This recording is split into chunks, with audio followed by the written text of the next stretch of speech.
Bismillahirrahmanirrahim. Assalamualaikum warahmatullahi wabarakatuh. Maha suci Allah, segala puji dan syukur kita panjatkan ke kehadirat Allah. Semoga kita selalu dalam ampunan, berkah, lindungan dan ridho Allah Subhanahu wa ta'ala. Subhanallah walhamdulillah, astagfirullah, Allah. Kembali saya dari tim Raja Wali Nusantara. Kali ini akan mengangkat terkait dengan fenomena peperangan atau fenomena konflik di Timur Tengah. Kami dari tim Raja Wali Nusantara akan mencoba melihat secara sederhana saja. Beberapa hari yang lalu memang diinformasikan bahwasanya Arab Saudi dibombardir oleh pemberontak Houthi di Yaman. Memang Yaman dengan Arab Saudi ini nggak pernah akur. Dan memang dalam sejarah tanah Arab itu susah sekali mereka akur. Berantem itu menjadi hobi sebenarnya. Sepertinya begitu. Arogansinya sangat tinggi.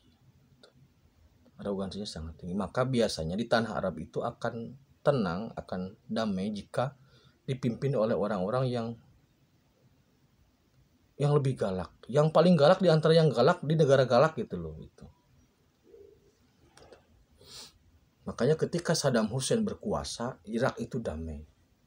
Terlepas dari dosa atau kesalahan Saddam Hussein, faktanya Irak damai dan menjadi salah satu negara yang maju. Tapi ketika dipaksa dengan berbagai alasan politis, ternyata rusak dan hancur. Begitupun dengan Libya.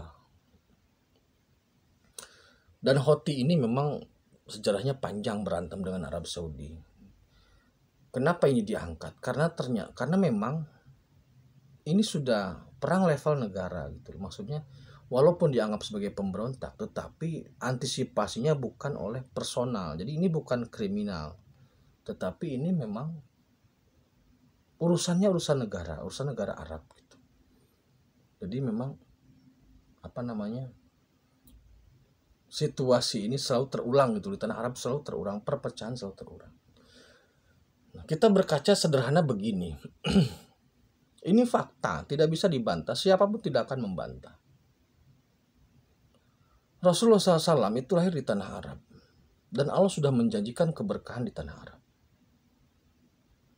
Yang kedua, Al-Quran itu diturunkan di tanah Arab kepada Rasulullah, ditulis dalam bahasa Arab.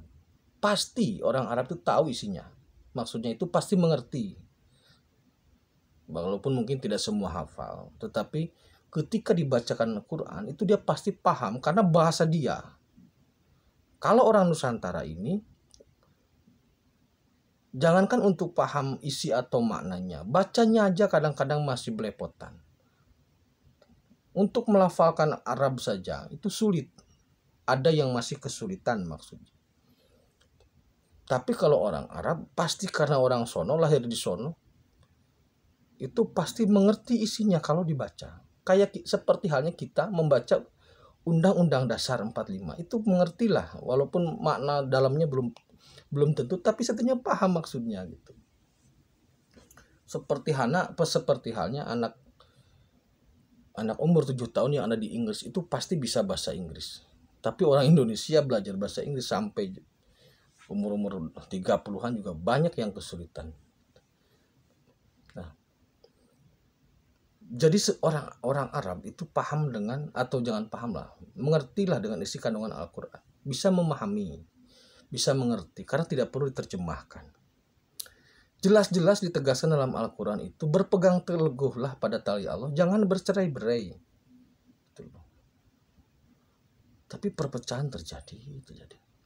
Kemudian Rasul itu kan datang untuk menyempurnakan akhlak.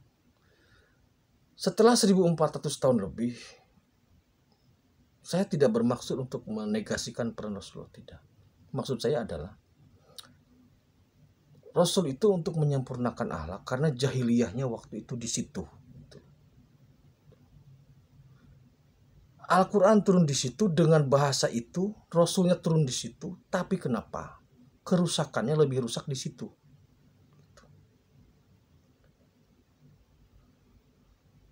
Sedangkan yang jauh di timur, di Nusantara ini,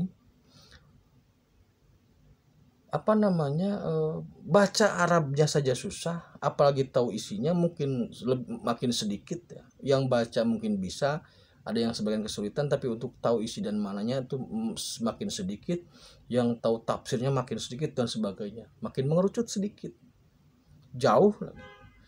Tetapi kenapa isi dan kandungan Al-Quran cenderung lebih banyak atau lebih teraplikasi di tanah Nusantara ini?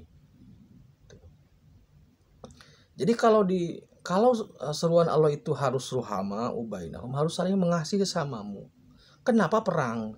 Perang aja kayak hobi gitu loh. Faktanya begitu. Tapi di tanah Jawa ini konflik memang ada. Di Nusantara ini konflik ada. Menjelang kampanye konflik ada. Atau konflik sosial itu ada. Itu sunatullah sebenarnya.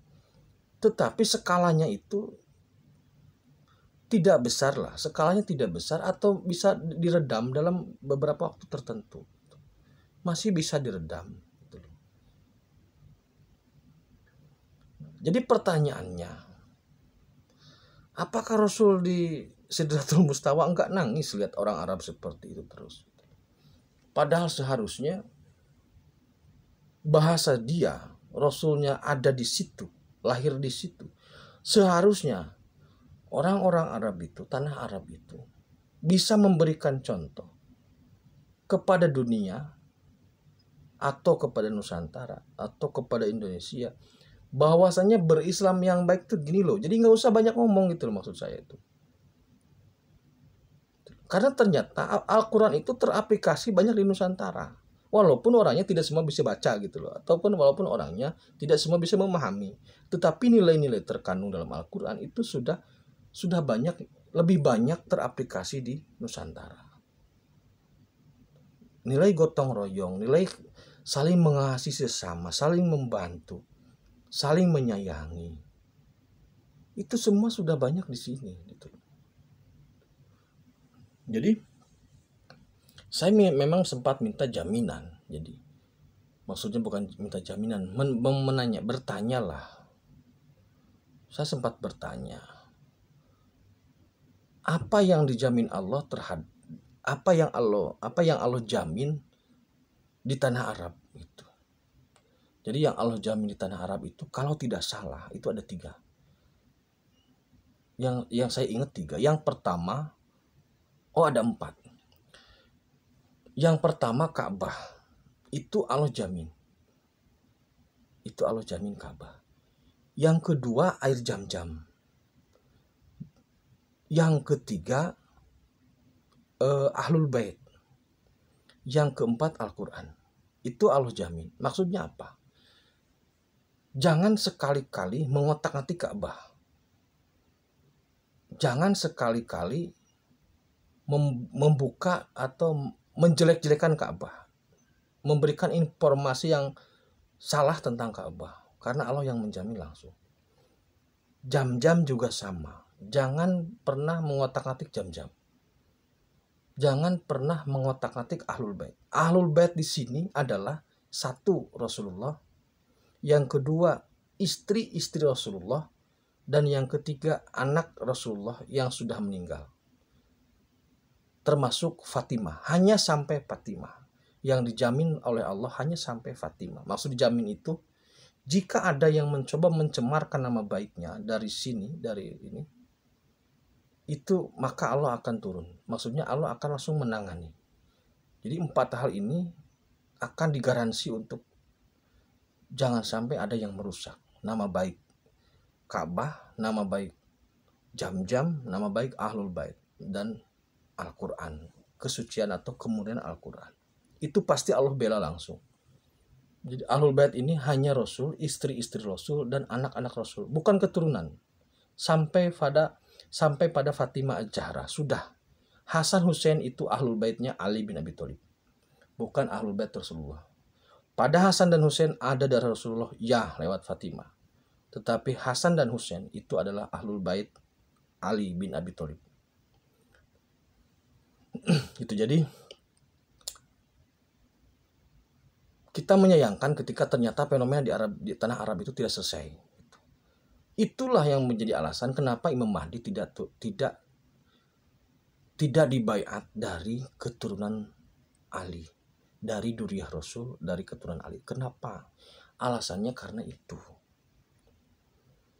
Imam Mahdi tidak diambil dari keturunan Rasul atau dari keturunan Ali, dari Duriyah Rasul, dari Ahlul Baitnya Ali, turunan Ali, karena memang situasi sosialnya sampai saat ini bermasalah.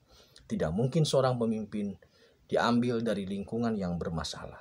Bagaimana dia bisa menyelesaikan permasalahan dunia sementara lingkungannya sendiri bermasalah?